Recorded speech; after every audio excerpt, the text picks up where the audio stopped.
सांगलीत जागतिक महिला दिनाच्या निमित्ताने सांगली विधानसभा मतदारसंघाचे आमदार सुधीरदादा गाडगीळ तसेच आमदार सुधीरदादा गाडगीळ युवा मंच सांगली यांच्या संयुक्त विद्यमाने महाविद्यालयीन विद्यार्थिनी व त्यांच्या पालकांसाठी विशेष मोफत चित्रपट प्रदर्शनाचं आयोजन करण्यात आले। बुधवार दिनांक 11 मार्च 2026 रोजी दुपारी 1 वाजता Mukta theatre SFC mega mall Sangli येथे हा उपक्रम उत्साहपूर्ण वातावरणात पार पडलाय।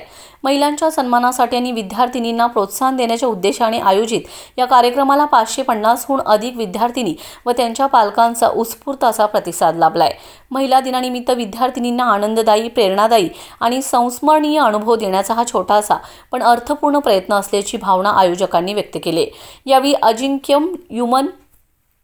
अजिंक्य वुमन फाउंडेशनच्या संस्थापिका मंजिरीताई सुधीरदादा गाडगीळ यांनी उपस्थित महिलांना मार्गदर्शन करताना शिक्षण, आत्मविश्वास आणि स्वावलंबनाच्या बळावर महिलांनी समाजात आपली वेगळी ओळख निर्माण करावी असं आवाहन केले। महिलांचा सन्मान, सशक्तीकरण आणि प्रोत्साहन यासाठी भविष्यातही अशा प्रकारचे उपक्रम राबवण्यात येतील असा निर्धार यावेळी व्यक्त करण्यात आलाय। या कार्यक्रमास नगरसेविका योगिता राठोड, हेमलता मोरे, भाजपा जिल्हा सरचिटणीस विश्वजित पाटील, मंडलाध्यक्ष अमित देसाई, कृष्णा राठोड, संतोष सरगर, शुभम देसाई, शुभम चव्हाण, अथर्व माने, प्रशांत राठोड आदी मान्यवर तसेच नागरिक मोठ्या संख्येने उपस्थित होते।